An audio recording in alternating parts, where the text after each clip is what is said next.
2 2 1 2. Check 2 2 1 2.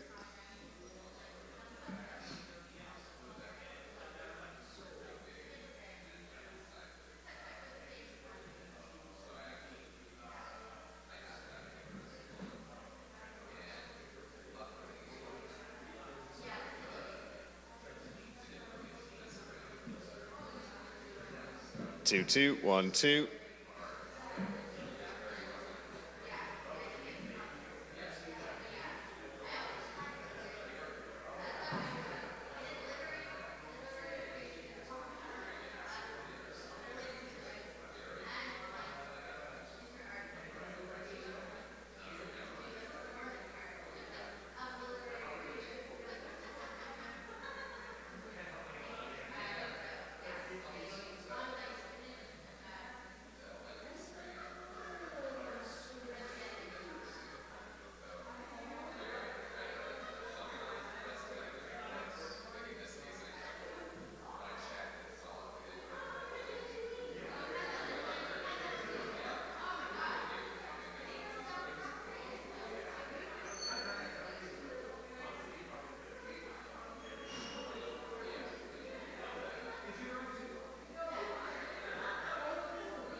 Can people hear me with this mic where it is, or do I have to move it? I'm good? Okay, perfect, all right. I'll try to do poet voice, whatever that is.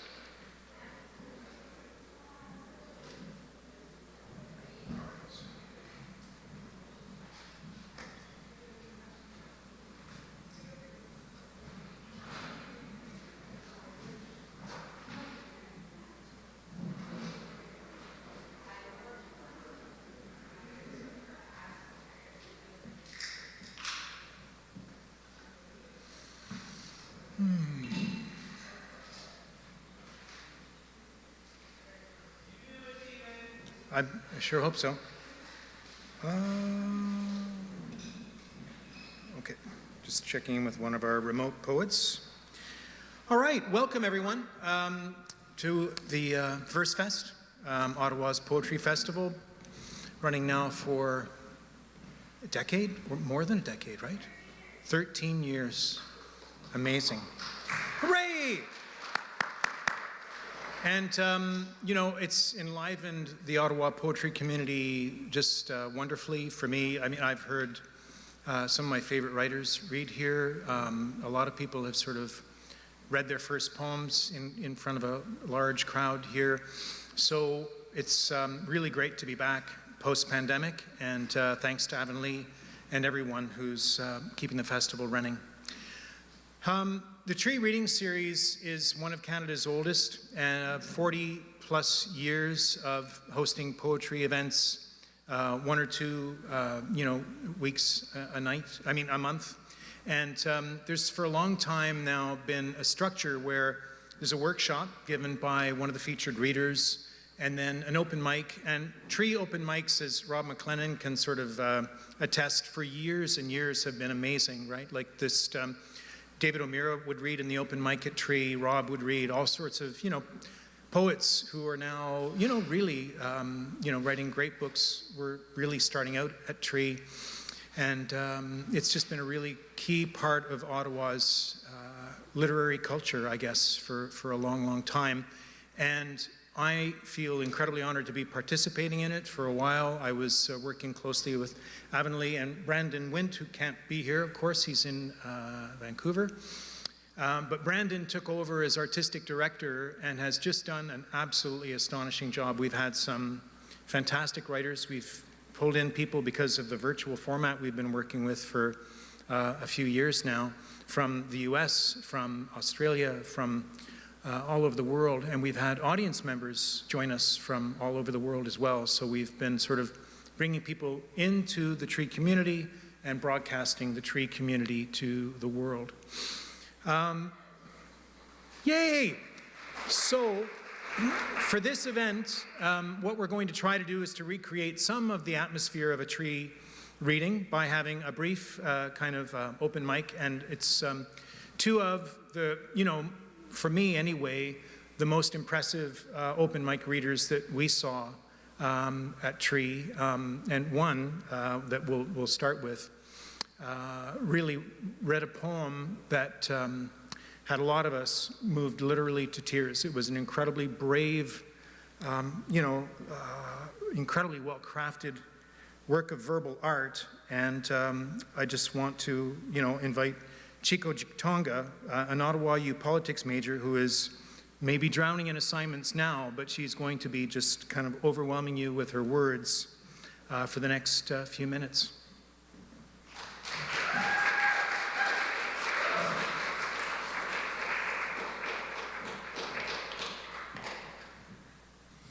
Yeah, okay, no pressure.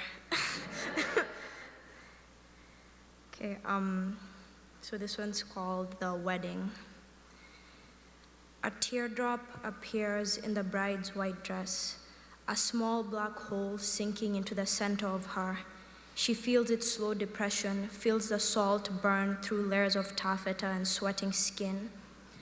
The bride's mother has been whispering into her ear, not unkindly, "Forgive him." The groom has a drop of acid eating away at the softness of his innermost walls. The voices follow him, the ones he left submerged in rising swamps of salt water. The bride knows he is sorry. He did not say so, but he knelt before her and clutched at her white skirts, wiped his nose as he wept. She never said no. She never refused. Like a tiny gem dipped in lead, the teardrop settles heavily into the bride's gummy insides, melting skin and pink flesh, boring through white ivory. They were all good men. The ground she walked upon barefoot had never cut her soul open. Why didn't you tell me? The bride's mother can only shake her head and pat her shaking, white-gloved hand. There's a time for everything, and now is the time for you to know. The guests are dancing in pairs, small white hands held fast in the gloves of black satin, ankle bones above small feet with leather soles. The bride looks on. Go to him, my dear, the mother says. I want him to come to me. The look they share holds within it the knowledge that perhaps his back will never be turned, that even her voice, softly beckoning or raised in a soundless scream, will not move his gaze towards her.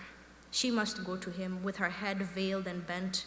Like a monument, he stays in place, eyes raised towards a blinding light, and it is she who must be moved by the flow of blood to approach a stone figure and attempt to look it in the eyes. Okay. This one's called Camping. He taught me to canoe. He built the tent, cooked the food, washed the plates off, bending at the shore with his jeans hiked up, with his black pale and dotted with mosquito bites, red lines from my dragging fingernails, and the smell of fish water in the shower stall with its gray stone walls, its moaning echoes, the smell of fish cooked on the campfire grill, the wood fire that he built with bought kindling, the ice box with its row of beers cold against my forehead as I watched him tether the canoe on the peg amongst the wet rocks, the stars through the tent flap as he whispered not to let the bugs in, reached in the darkness for the zipper of my dress, the smell of bug spray, strawberry lube, melting in the heat to dot the sleeping bag with jelly pink, the little islands that we paddled to, sun rippling silver through the open water, the sound of slow retreating waves and distant motorboats, calling for me in the tall island grass, the sharp rocks that my bare feet avoided as I came to kneel in the little shelter where his blue eyes winked in the shadow. And this final one is thank you. Okay, this final one is called New Frontiers with Justin. Justin was so beautiful. He got skittish when I called him pretty. He would talk over me about something mundane. He had these big, dopey eyes that looked like an anchor was tied to the bottom of them, sinking, pulling their corners down. He would come on to me like this, stand in front of me and block the TV, ask me, sort of sly, "Wanna go to the bedroom?" I hated this, the way he came on to me. No romance, no chivalry, like a little boy in a dark kitchen, glancing around as he slipped his hand into a jar. That's how he looked at me. But it was my idea this time. I wanted to try it. I'd tried it before with other boys, but it got too painful and we had to stop. But this night, for some reason, I wanted to. When I asked him, he looked down at me. "Have you washed?" Before I could answer, he shrugged. "Sure, let's do it." The pain was like nothing you could believe. I turned my head, feeling hot tears leak down the side of my face. He stayed still for a while. He knew what to do. Then he started to move, and it was like, and afterwards I wanted to hold him and cover his dopey eyelids with kisses, and he squirmed under me. But I could tell he was happy. He slept in minutes, and I watched him, his lashes so long they touched his cheeks. Then I wandered his apartment because the pain made me restless.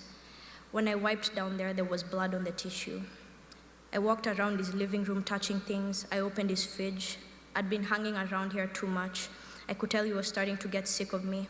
Yesterday when I'd reached for his fried plantains, he'd moved the takeout box away and said, "You finished yours." Well, whatever. If he wanted to break up with me, he could. For now, this place was better than my shitty attic room. His parents owned the apartment, and he was always talking shit about it. The neighbors were fighting, and the sky view was blocked out by an office block, blah, blah, blah. I'd watch him as we smoked on the balcony, his skinny biceps tight against the sleeves of his polo, his lips pulled back into a pink sneer. I would think, be quiet, stop talking, let me just look at you.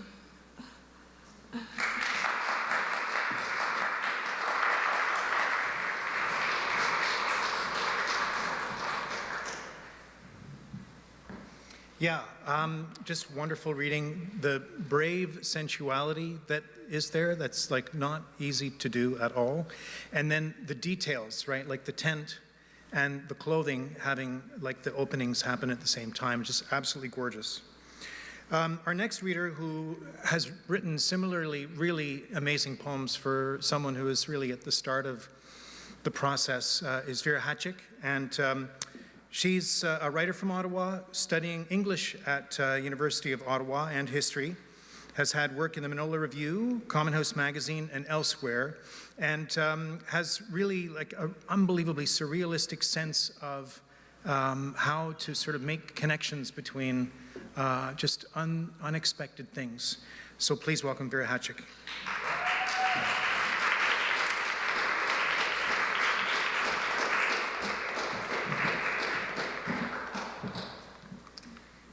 All right, thank you. Is the mic working? Yes? Is this better? Yes. Perfect. Okay, excellent. I'm short, so always some adjustment. I'm super happy to be here, so I'm just going to read a couple poems. I'm going to start with Studies and Excavations. To have a recurring dream where you are crossing a busy street and dropping an object in the middle, but cannot simultaneously bend and pick it up, and so must cross infinite times, attempting each time to curve your back, swing your arm like the point of a hook, failing each time to recover the lost object, means you are a hungry baby bird waiting in the next nest.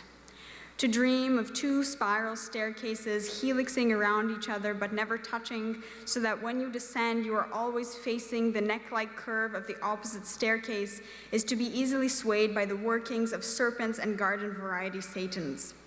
Having a one-time dream, never returning, of an archaeologist diving in underwater ruins off the coast of Crete, in which you witness limestone pillars, scalloping of algae, and conical shells, means you struggle to remember the last things people said to you, even when you knew you'd never see them again. What happens when the human arm rotates is the radius pivots across the ulna so that two bones almost wind around each other, approach the condition of two interwoven spiral staircases. To dream of two calcic rods constantly gliding into an X and drifting apart from each other, of scissoring and ribboning muscle tissues, is to be innately aware of the caverns and cavities belonging to the stony human structure. Dreaming of a mother whose child has been cursed by fairies is to pray at the grave of a holy dog and to welcome penitence at an intimate level. Thank you. I'm going to read now a poem called Sky Pillars, which is inspired by a photograph that was taken by the Hubble Space Telescope called Pillars of Creation. It's these gas clouds, which look really nice, so you should probably look that up if you are interested. This is Sky Pillars.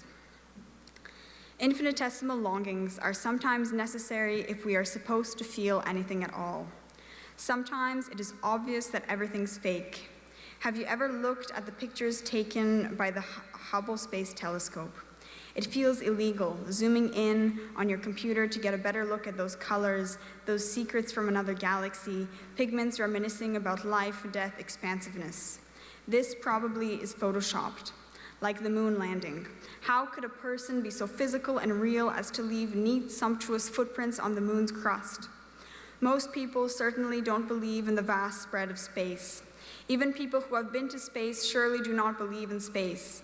To them, it's a long dream filled with lucid truths, but so separate from self and wakefulness that it is obviously fake, obviously just chemicals poaching our brains. The river froze over in late December, and in January already there was someone jumping in. Somebody punched a hole in the ice, perfect and circular, an oculus staring through the curving, straining white rind of the river. hemmed with snow and frozen fatty foam. The man promises this is good for your health, spiritual and physical. He pulls off his black coat and exposes his skinny broomstick backbone, slender and crunchable too. His body becomes just folds of skin, the purest and sweatiest of cells. Then he cannonballs through the hole in the ice. The water is so cold, it doesn't feel real at all. Cold becomes a made-up thing, a metaphor, a myth, just like in kindergarten how they lied to us about unoxygenated blood being blue. But under there, with the gray winter light, the musculature of snow, heaped on the river ice cupola, it is possible to have a brief religious experience. In some churches, no one sits or kneels. Cramping calves, heels, seismic knees, discomfort is important. Hearing the deepness and slowness of prayer, you realize language is an intricate webbing of lies. Nobody would understand each other except we are all hallucinating the same thing at the same time. It is easy to find beauty in unrealness. At the bottom of the river, a whale carcass is still decomposing, though it's been months. Shafts of bone jutting out from slabs of red and purple flesh, fragments of blue tendons float along ghostly microcurrents. Fish eat.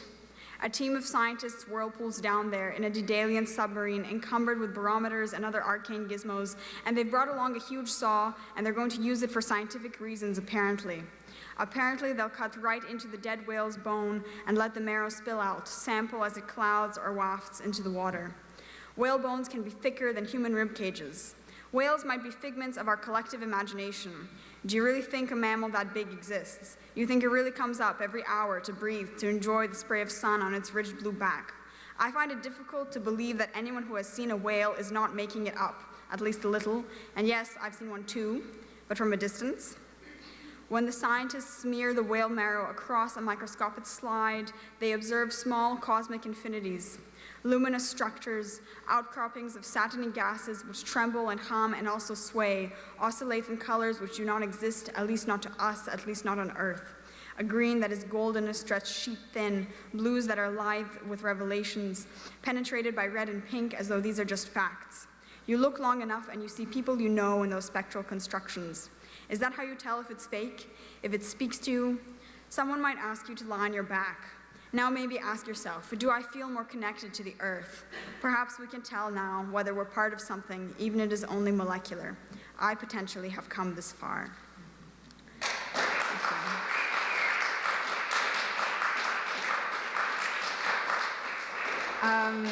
And I'm just going to wrap up with like one short one that's like slightly less dense. This is called My Brain the Gardener. I compare my brain to one of those caterpillars that slimes up vines and flowers stalks on a cool spring day. My brain gets easily attached to places, people, things with heartbeats. My brain is a grappling hook that spasms as it's hurled over a castle wall and clutches stone with slimy hands, screaming, "Grip, grip!" All the while, my brain is firmly attached to the end of a rope, tethered to firm ground. My brain writhes and slips off the castle parapet. My brain is a parachute, cocoon of silky synapses and neurons, white, fatty, and electric as cotton. My brain falls back down to the mud, fertilizes with its malleable matter the good flowers, the crocuses and chrysanthemums that sweat firm and cling deep to summer heat. Thank you so much.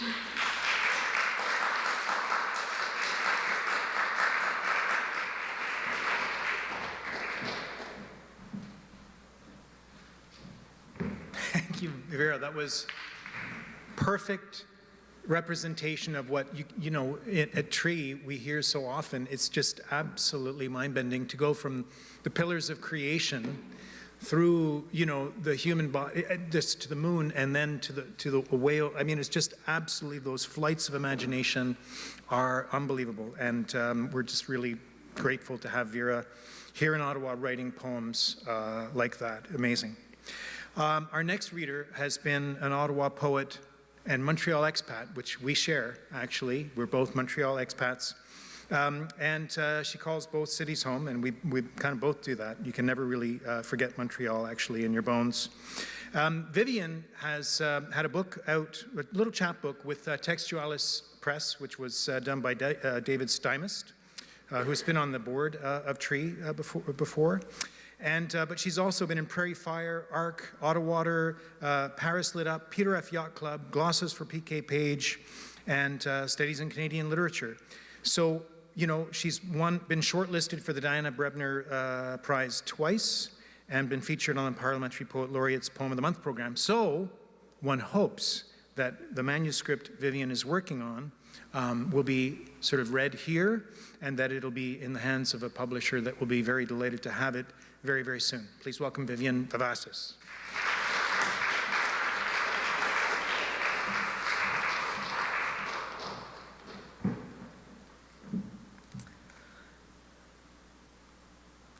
Hello, everybody. I just want to say Versefest has done such an incredible job the last 2 years, pivoting online, offering poetry as the salve for pandemic isolation and whatever ails you. And it is an absolute joy, though, to be here in person. So a heartfelt thanks to Tree and to Versefest and to all of you. I'd like to start with a fairly new poem that I wrote as an exercise in response to one of Sarah Burgoyne's thought exercises. She's not paying me to plug her workshops, but poets take note, I do take commissions. Before times. A glistening organ of optimism, no. The naivete of physics, of knowing gravity as the only agent of falls. No. Before times as shimmering orchid, as belief in the quiet energy that gathers, shoots forth a bud a day before trash collection. Before that even, picking up leaves, precious as heirlooms, placing them carefully on the dresser. After times, self-reliance as cold marble. Everyone who has my name is almost gone. Oh, but the blessings of your sweet milk head.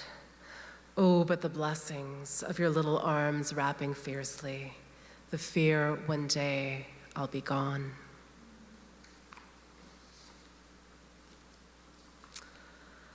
I spent a lot of time doing school drop-offs and pickups. This poem is a little bit about that. Walking home beside you, one small hand, tiny clementine fist in mine, your other hand clutching a small bean plant with the letters of your name drawn carefully underneath. Worries wrap my skull, and all I can recall is my black thumb, snuffing out begonias in my tiny apartment, forgetting. Haven't I always been half flora, leaning towards the sun? I carried you a decade, grew roots that grab the earth firmly. The whole month long, I am in awe of this little green bean.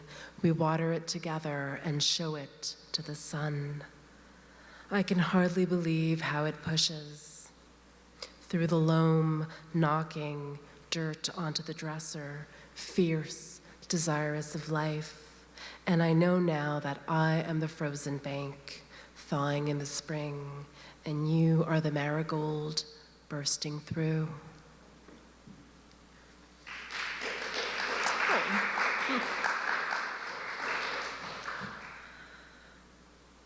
Some of you know my dad drifted heavenside a few months ago, so I'm going to read this one for him.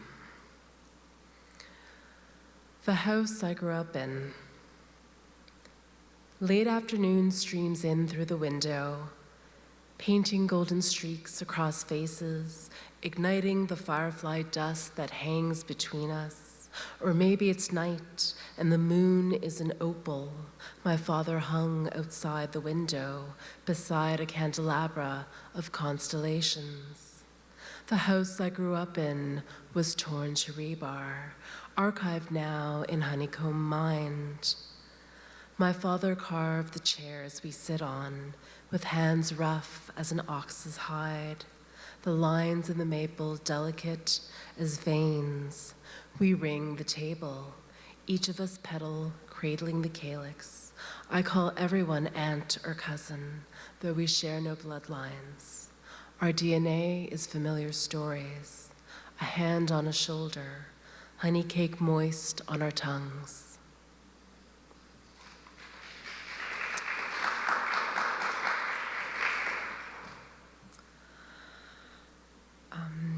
So this is my approximation of a ghazal, which is a Middle Eastern poetic form. By ghazal. 1. This is the female wire, and this the male. My father preaches electronics, enormous fingers probing gently, as if dismantling a bomb. 2.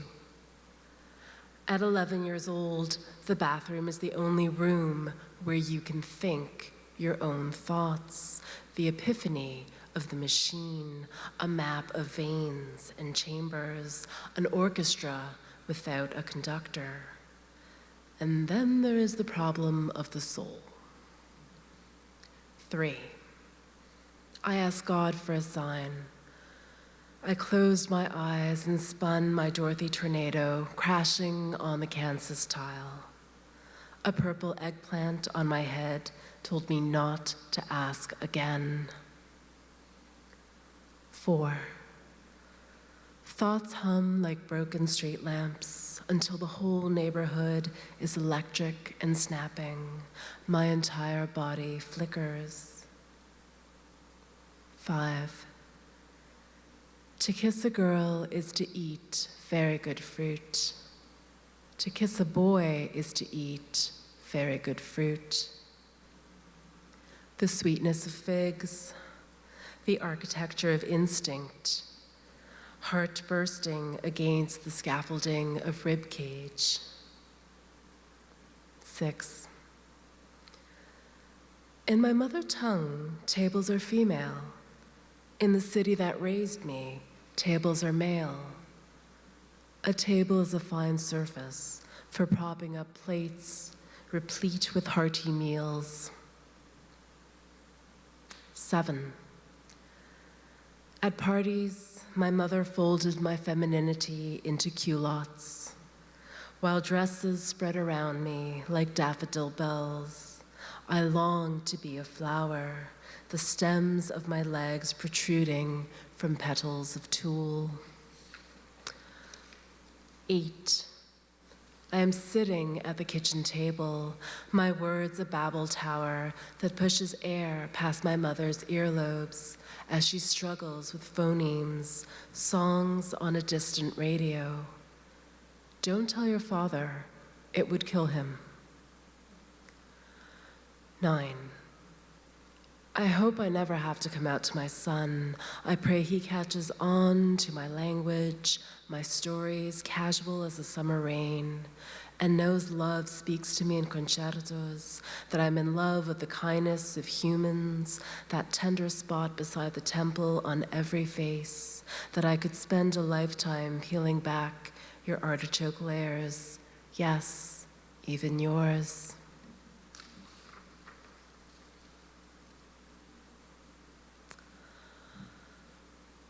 This poem is after Sophie Hillo, a Sudanese-American poet.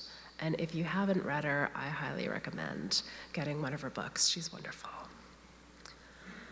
Patsy Cline is my other mother. In the 50s, Canadian girls took vinyl records into booths and pressed their hands against their cheeks, nostalgic for a lover. Patsy Cline is my other mother. My mother was reborn on a broken stoop, the oil of crushed dandelions on her brow. The neighborhood girls, half crow, half priest, circled her round the turntable street and gave her a name, easy as the breeze. I carry 2 names, the first for a girl alone in a schoolyard, the second for the mothers and the watching saint. How she carved me down my center, dug a messy 2-way street, winding round my organs. What wound is ever neat? By the front door, my mother's green thumb coaxed rows of yellow and pink, perfect patches of snapdragons and mums, the hem of her dress, heavy with dust, the waves of her hair, soft and perfect, her fingernails dark with dirt. Behind the house, dandelions grew wild. I would wrest them from root clutch, tug until my wrists ached, silver pot beside me full. My mother's mother taught her to stir in lemon and olive oil, and she taught me. How bitter the stalks rolling around my young mouth, how sweet the stalks, soft on my son's tongue. In our garden, we leave a few dandelions to globe. Holy the warm wind that shatters them to seed, holy the rain that soaks them into the black loam.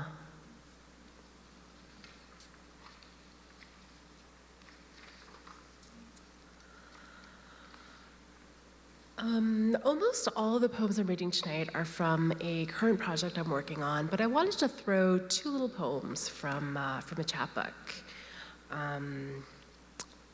They're really tiny, so if you blink, you might miss them. A curious thing when two bodies meet, a transfer in touch. Every relationship has teeth. A little blood is shed in the cosmic shift of energy. Your warmth is my cooling. Living on a fault line sharpens awareness, our own heart's seismic needles that map tectonic and cardiac shifts with the same fervent pulses. Know when cracks run freely as streams will remain rooted, dandelions in an open field.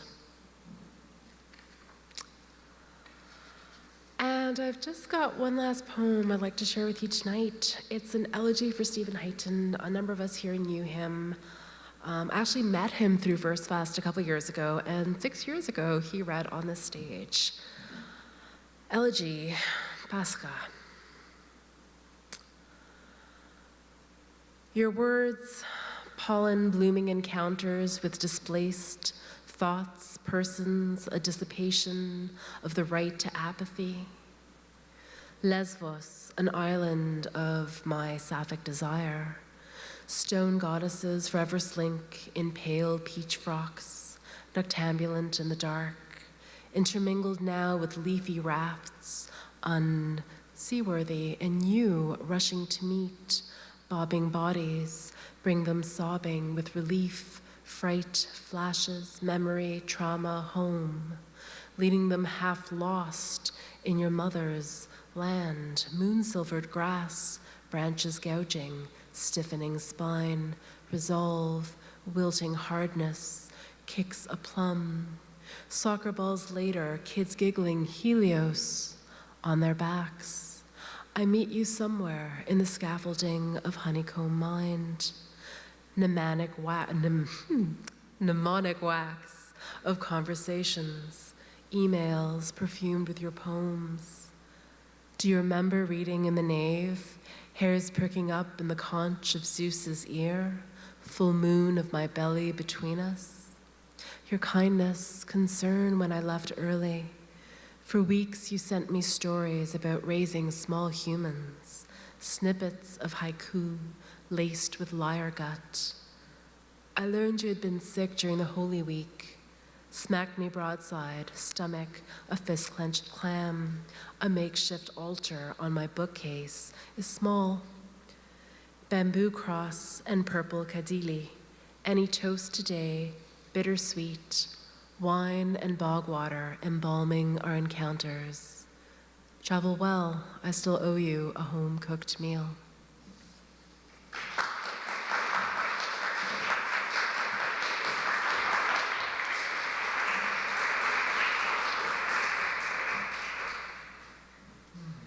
Thank you so much, Vivian. That just palpable, sensual detail is really fantastic.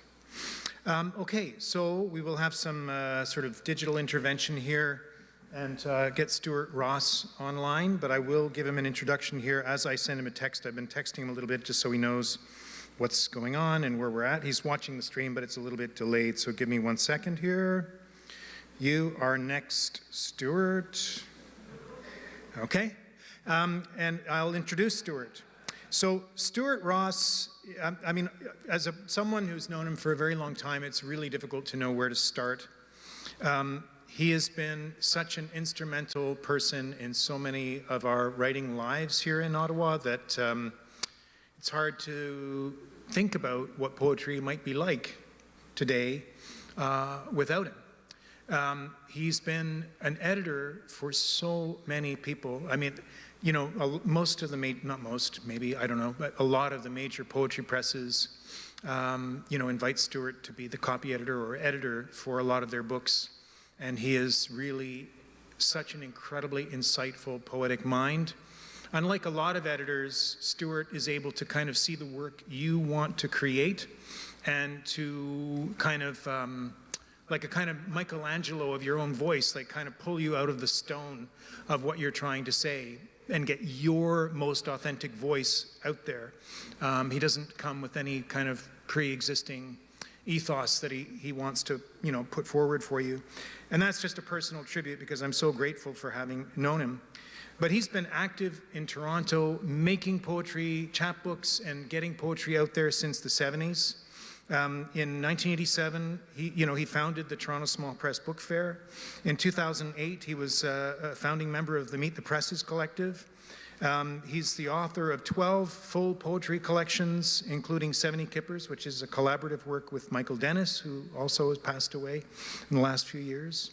A Motel of Opposable Thumbs with the ECW Press, which is just fantastic. A Sparrow Came Down Resplendent with Woolsack and Wynne, which has absolutely gorgeous poem about a boy and a book. He's won the Canadian Jewish Literary Award for Poetry. He's published a book called A Hamburger in a Valley. I mean, book after book. I mean, he's a very prolific poet and really one of Ottawa's most cherished writers. So with that, I'm going to take a moment to get him virtually visible for you. Oh,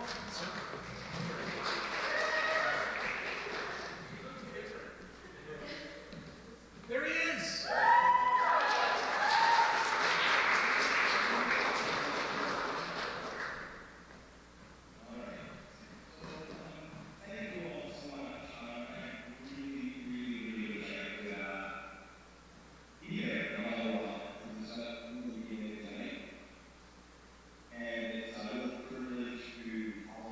Three really fantastic readings, and to proceed what I'm sure is going to be another really fantastic reading. So I thought I would just provide contrast to what came before me and what's going to come after me. So I'm going to start off with a poem. You know, it's a weird thing here because I can't quite tell what's happening, so someone could just text me that this is coming out okay.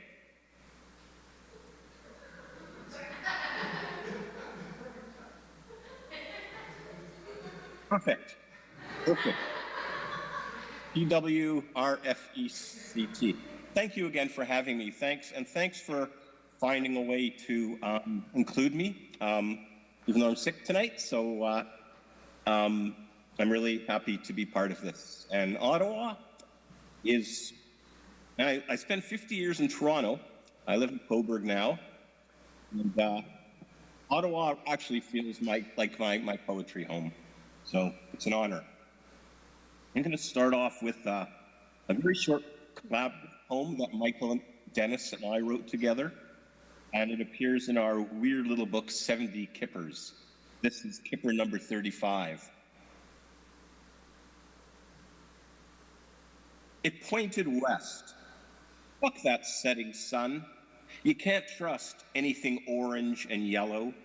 Some goddamn crow shit on my shoulder on my wedding day. And what's worse is, I was that crow.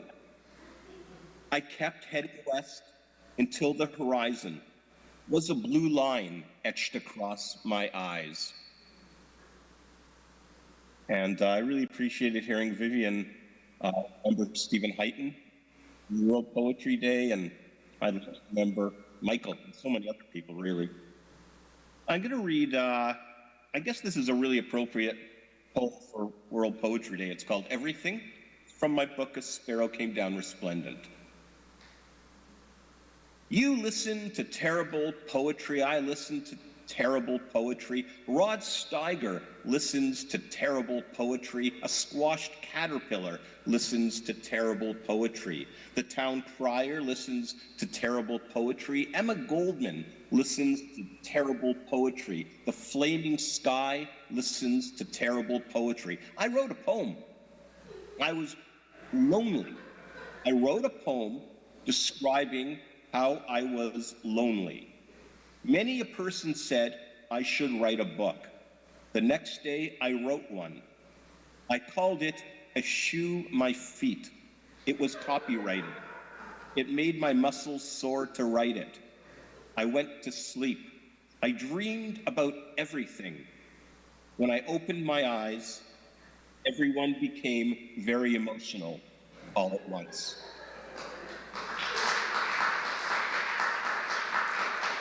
I'd like to read a bunch of poems, most of which I've never read aloud before, not even to myself.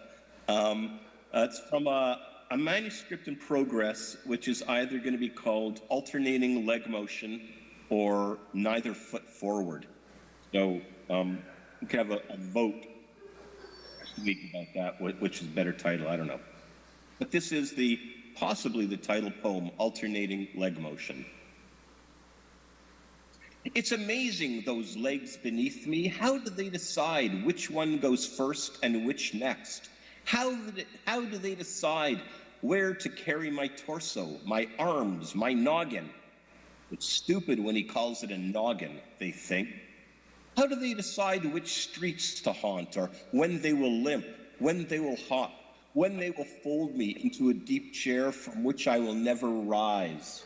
I write a letter to the editor about alternating leg motion. My legs demand an immediate retraction. Soon I am lying in a simple pine box. Shovelfuls of dirt land on my noggin. Stupid when he calls it a noggin, they think. And then they start again, one leg, then the other. My knees bump against wood, one knee, then the other. How do my legs choose which knee to bend? Might one knee bend twice in a row? I know we're not getting anywhere, but my legs, they wander the streets of Ljubljana 1 minute, a forest in New Denver the next. My flesh melts away and soon I am only bones. Each leg is just bones. My noggin's a skull. It's stupid when he calls it a noggin, they think. My legs are the keynote speakers at a conference on intersectionality in the motion of alternating legs. During the question period afterwards, a young student in a wheelchair asks why they don't move in unison, like my wheels, she says, and demonstrates. One leg is speechless, and then the other.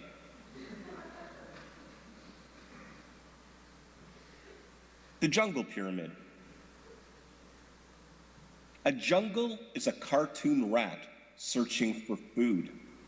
A pyramid is the space between clouds.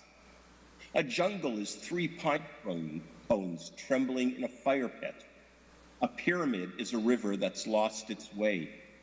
A jungle is the cry of despondent addict.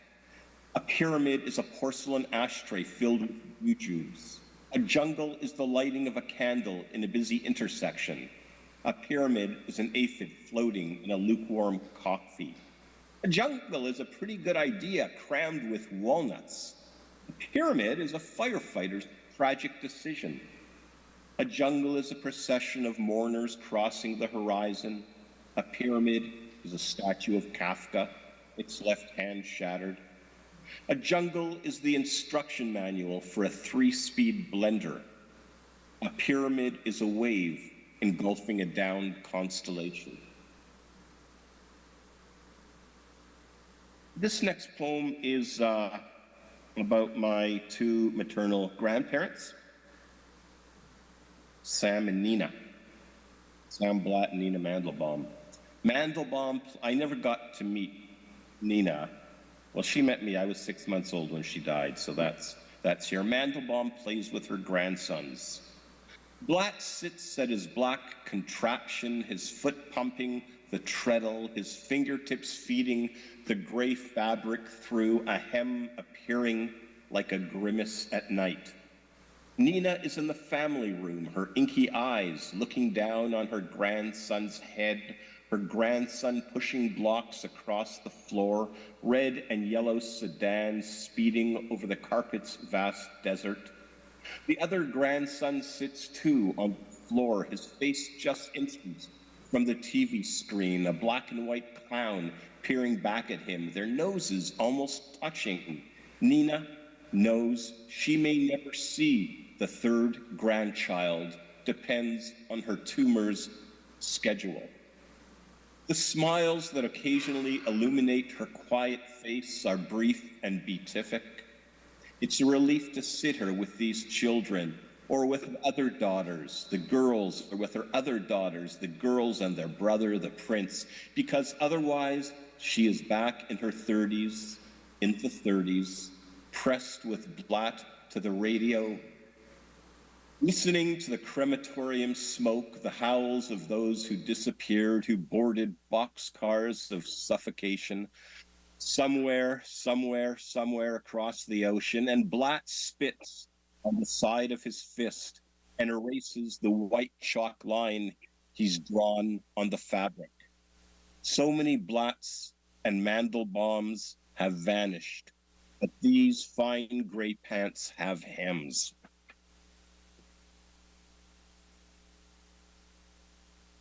Flight 101.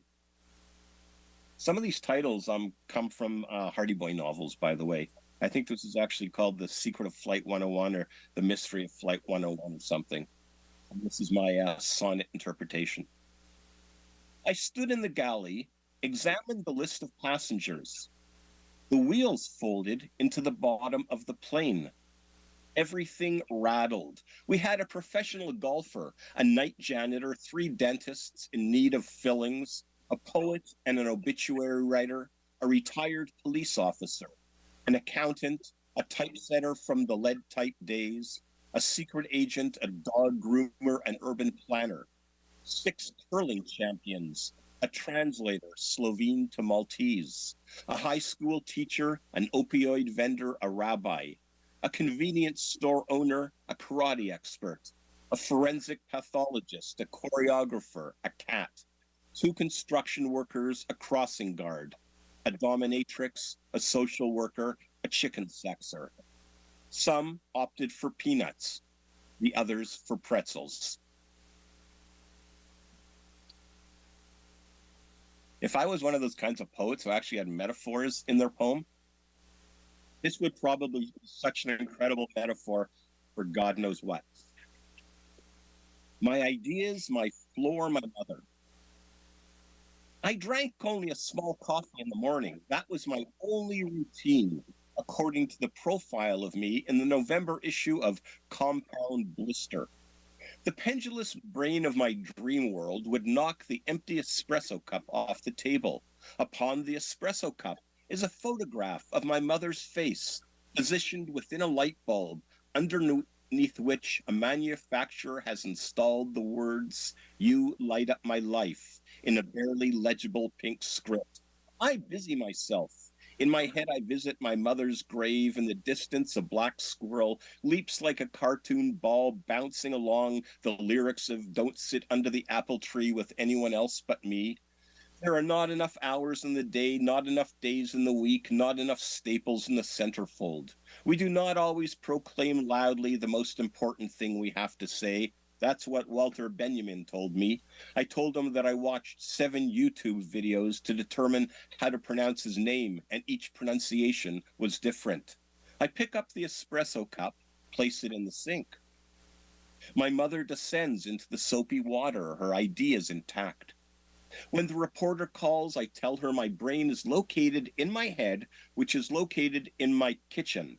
I tell her she asks me where I get my ideas. She asks me what project I'm working on right now. She asks me if I like Formula One racing or if I like Louis Buñuel movies.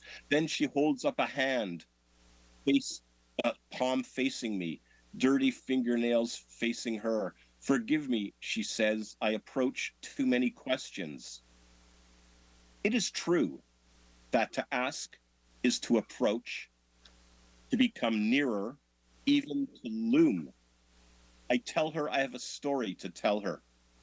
All of her becomes ears, and she articulates the transformation. I was tired, I said. I hadn't slept in 4 days. My vision was blurry, and I was remembering things that hadn't happened to me. I climbed into my car, which was a bright red Dodge housefly. I drove through the thick stench of night, flashes of light licking at my windshield. The manual for my car cowered in the glove compartment alongside 6 dead AA batteries and a small card on which was printed the mourner's prayers in Hebrew. A filament irritated my car tires. I apologize for all my slip-ups here. Just gonna take a bit of water.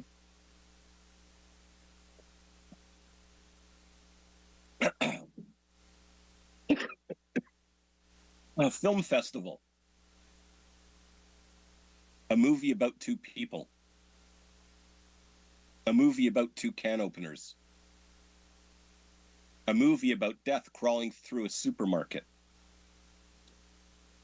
A movie about a wise turnip. A movie about silent music. A movie about a pill that erases memory. A movie about exhaustion. A movie about a porcupine that becomes sheriff in a small prairie town. A movie about noses.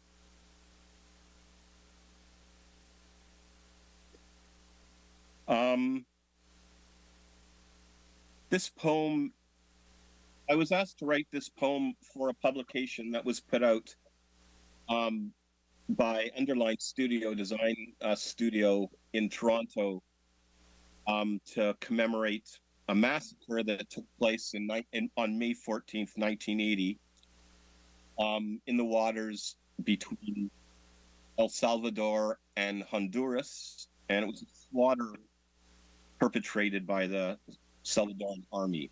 This is called May 14th, 1980, Rio Sumpel. Why does the little girl cling to her father's long hair as he swims? Why does the river's surface pucker when it's not even raining? Who threw the babies into the air? Everything quakes, the ground, the water, the clouds. Why does a river have only 2 banks? Why not 3, 4?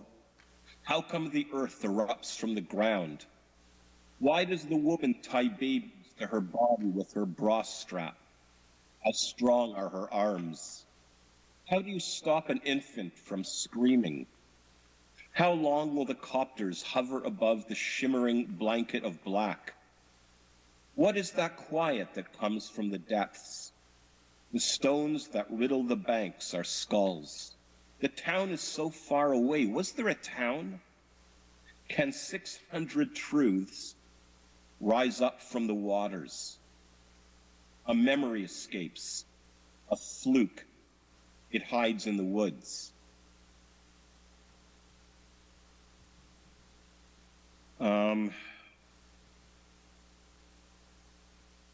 I shouldn't have read a poem after which it's almost impossible to read any other poem, but I will.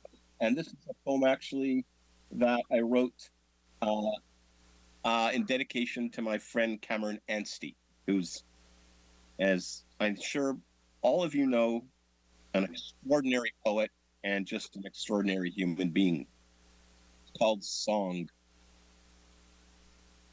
The bird in my ear is a bird in the wall, is a bird in the air, in a tree.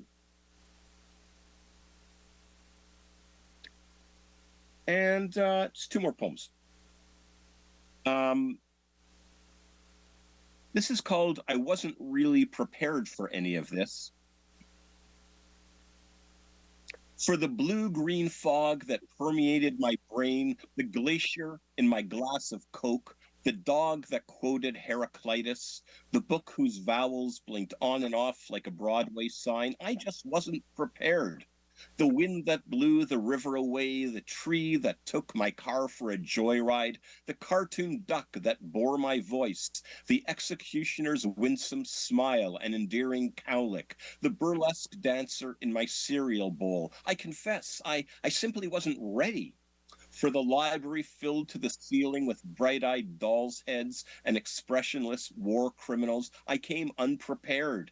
And just as I opened my suitcase and looked for some socks, I reached for my nose, found empty clothes. And I'm going to read one last poem. I think I can squeeze that into my allotted time. This is a poem that I wrote for a great poetry hero of mine. I had two really big poetry heroes when I was a teenager. One was David W. McFadden, and the other was the New York poet Ron Padgett. And this is a poem I wrote sort of as a gift for Ron, after a poem of his, which the title explains. Ron Padgett's poem, June 17th, 1942. I am listening to Ron Padgett, and he is 28 years old. June 17th, 1942 is way heavier when I hear Ron's young voice reciting it than when I read it on the page in Toujours l'amour. Was he really that mean to his grandparents? Was his mother really the saddest person on earth? Outside it is raining. The moon ripples behind smudged clouds, as if the real world were an old horror movie starring Lon Chaney Jr. The first time I saw the actual Ron Padgett was in the Art Institute of Chicago. He was walking along beside Anselm Hollow. How tall he was, like a giraffe, with two T's running off the end of his name, like the two F's in giraffe, which he said are like two giraffes running through the word giraffe.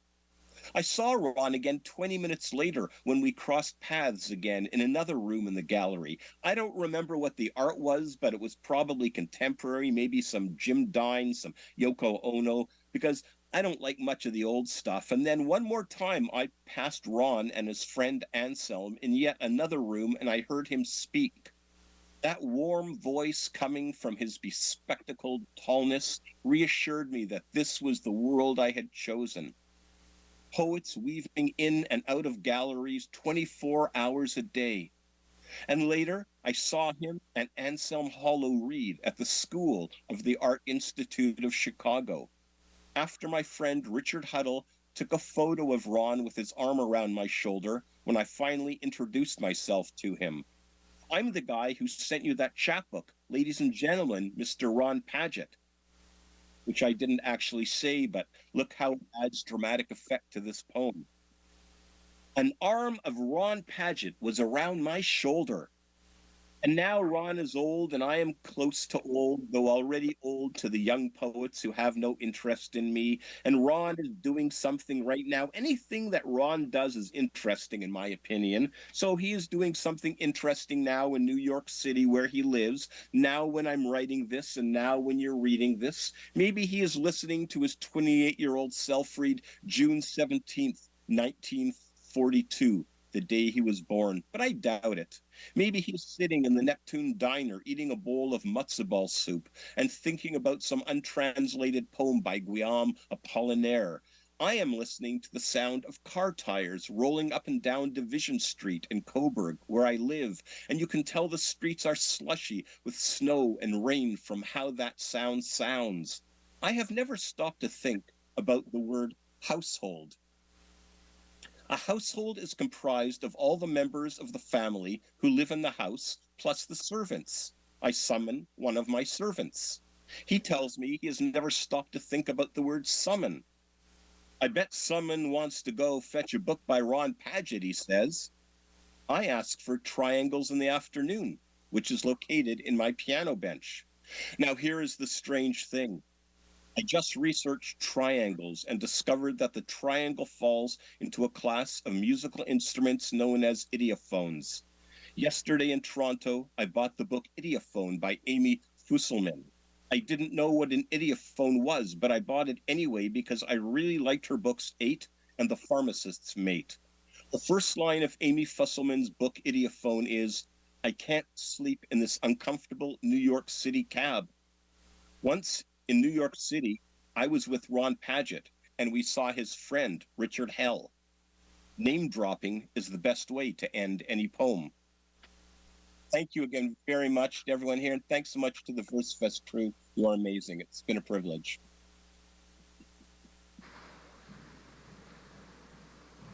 Brilliant, Stuart. Thank you. I hope you can hear me still, but thanks. Wonderful, wonderful, wonderful. All right. I hope you've enjoyed everything so far. We have one more poet to end the night with, and it's going to be amazing. It is Otonia Julianne Okot Bitek, and this is her book. She has a few copies at the back, and I just discovered it a few days ago, and it's a beautiful book. I'll read you a bit about her bio that'll sort of explain the context of the book and where some of her incredibly diverse and engaging ideas come from. So Julianne, her collection of poetry, 100 Days, from University of Alberta Press, was nominated for a number of writing prizes, including the Pat Lowther Award. Her book, A is for Akoli, which is this book, is a poetry collection that reflects on life as a Black diasporan person in Canada. And that reflection is really, what I love about the book, actually, is the way it's broken out both in language and text and the way the space is used in the book.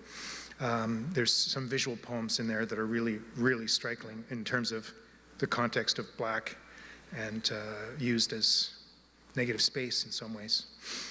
Forthcoming from Talon is Song and Dread, which is a collection of witness poems moving through the early days of the pandemic. Julianne lives in Kingston, where she's an assistant professor in Black Studies at Queen's University, and she's also jointly in the Gender Studies and the English department. So welcome, Julianne. She's come here all the way from Kingston on very short notice. We're incredibly lucky to have her here, and it's a fantastic book, and I'm sure you're going to very much enjoy it.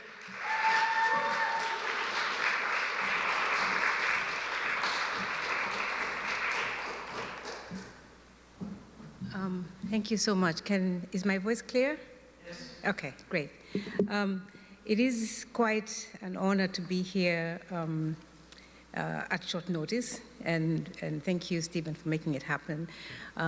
And thank you all for coming out late for an event and staying until the end of the night. Sometimes you listen to your favorite poets and then you just walk out because who cares about the last poet, right?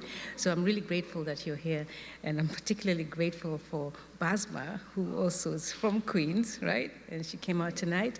And my partner, who drove all the way. I was very surprised to see you here, Patrick. Thank you. So I'm going to read for you 3 poems, but I'm going to read them together. And these poems were part of a suite of 5 poems. Only 3 made it to the book. And they were inspired in style by an American poet called Hanif Abdurraqib, who wrote a poem called, "How Can Black People Write About Flowers at a Time Like This?" And what really amazed me about that poem is that the shape of it was circular. It worked its way to a central point, and then it worked its way back out. And I was so stunned by that, and I started to write a series of poems called There's Something About and There's Something About. But as I said, only 3 of them made it here. So I'll read them all together. And when I start the last one, I'll just run them through together. When I start the last one, I'm going to make a loud noise. Right? I hope that's loud enough. Yeah. So don't be freaked out when I read that. There's something about today. Something that is at once every day and also just today. There's something about today that gels or scatters or crystallizes or muds over. Something about splendor, about light. Something about shaking off, shirking off, beating our way, sweeping away, something about infidelity, about loss, about dates, about moments, years. Something about a century in the making, many, many centuries in the making, about unity, something incredible, about the idea that we're one and the same, one and the same, one and the same. That it happened to you and to me, that we all suffered, that my heartbreak and yours comes from the same place. Something about the singular truth that will not be disputed by vast tributaries, each from a rivulet, a stream, a pond, a hole in the ground where we buried our dreams, where some seeded and grew into shrubs with pink flowers, red, a deep purple, a glorious yellow. Sing me a song. Sing me a song about your sister. Sing me a song about your sister who won't speak now but dances, about the one that won't dance but digs in the garden in rhythm with her own breath, about the one that won't hold a hoe but guides children. Look at the board, look at the page, follow the line with your finger, about the one that won't teach but will judge with a strong gavel, guilty, not guilty, guilty, not guilty, about the one that will not judge but prays for us sinners all the time, about the one that won't pray but insists on facts and decries prejudice, about the one with her hair dyed red who walks among traffic whispering and pointing and sometimes laughing at comedy only she can hear. Sing me a song. About the claim that we can't ever forget, but what is it you want us to remember? There's something about hauntings that persist, something about latency in the shoulder of the person who used to care, something about a thread, something about weaving, about reckoning, about sewing, about giving and pulling back. There's something about the need to hold on, something in that detail, a missing third fingernail on his left hand fingertip now gnarled. Sometimes he chews at it. Sometimes he forgets about it.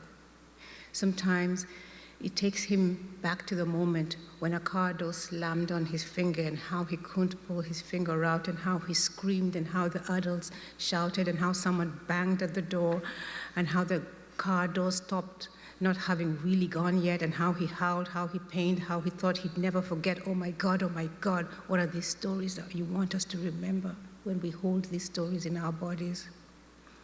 The confidence of statues, the weights of monuments, the red of the forever flame, the speeches, the trees that were planted in line after line after line all those decades ago.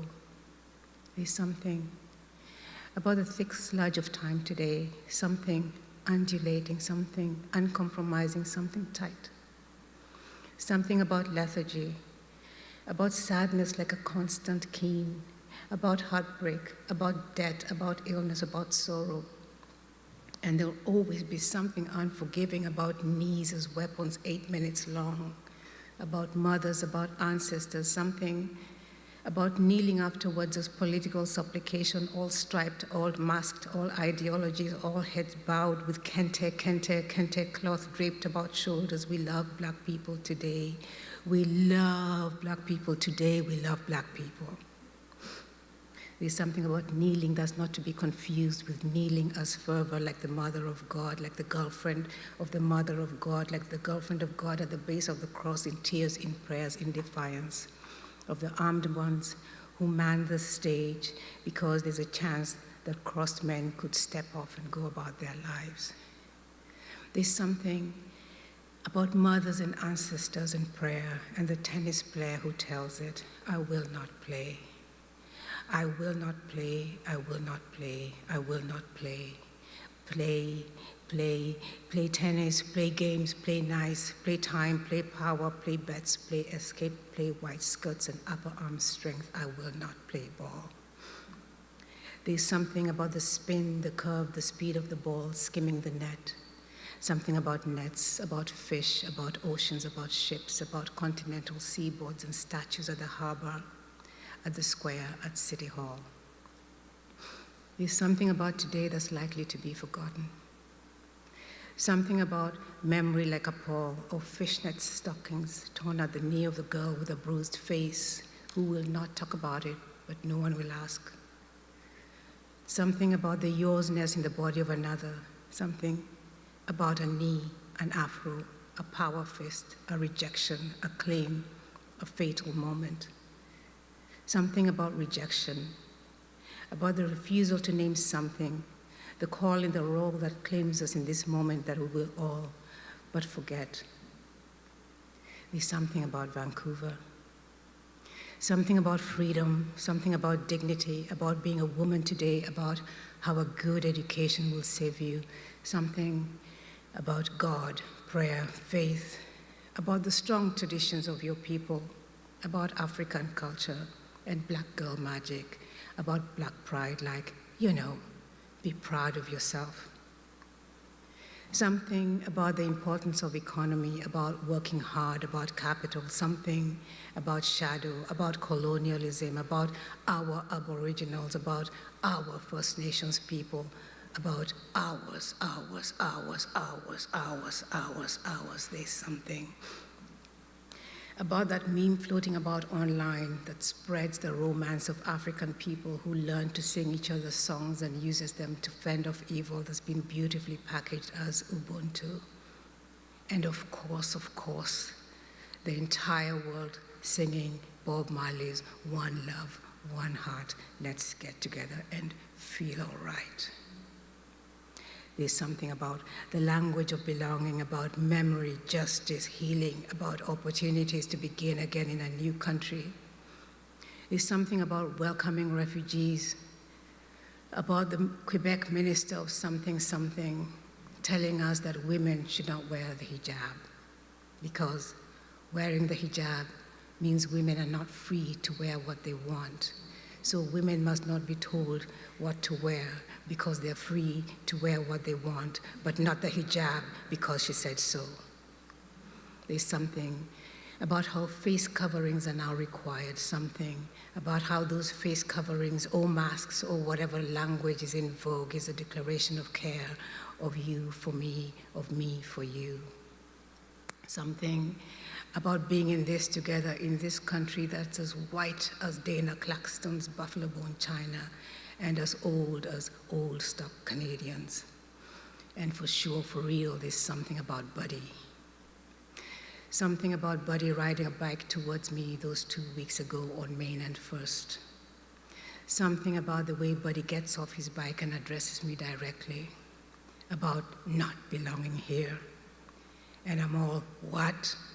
Because I think I miss here, and Buddy is, you don't belong here, you're a... And without hesitation, I know that this is an asshole move, and I call it for what it is. And you're an asshole, and Buddy is, you're a... And you're an asshole, and Buddy's 2 steps away from me, and I can spell all of last week on Buddy, but I stand my goddamn stand, and Buddy holds onto a bike that's mute, and we're a vortex around which Vancouver spins, and traffic whirs on, and pedestrians walk on by, and Buddy and I scream at each other, and I turn as Buddy walks away with the bike a reluctant witness, and Buddy hurls the word at me, this time with no pronoun, just vile, just vile. And I'm screaming back, asshole, asshole, asshole. And I have the last word, and I turn to keep my way, and 2 women's eyes meet mine and look away. So there's something about chill, something about it's not so bad, something about could have been way worse, something about maybe drunk, maybe mental illness, maybe stress, maybe, the usual. Something about citizenship, about the freedom to be whoever you want to be today, about dignity and taking the high road, about privilege and friends and family and continuous and never-ending Hail Marys. Something about my girlfriend who tells me, swear to God I can walk with you to the police station right now and report this. And there's something about, I can't believe this kind of shit still happens in Vancouver. Oh my God, are you all right? And the sea to sky highway, and the so-called superiority of Western culture, and economy, and capital, and opportunity and hard work and forgiveness and generosity and something about, if it's so bad, why don't you go back to whatever hellhole you came from? But mostly gratitude. Gratitude for the ancestral makeup of skin, of this skin that holds me in, and this skin that keeps me whole. Thank you very much.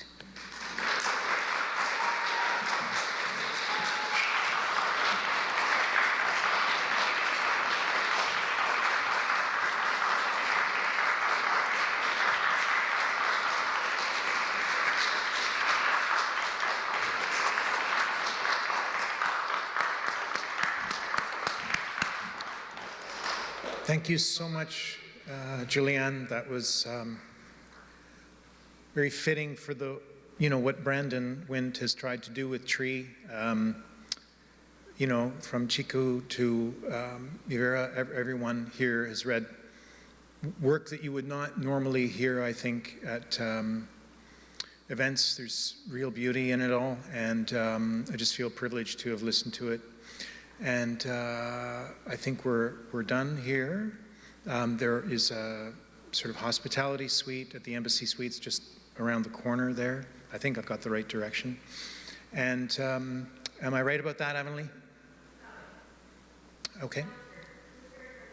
Okay, and so I think there's going to be some, folks congregating there. Thank you so much for attending. Thanks to Versefest, and have a wonderful evening.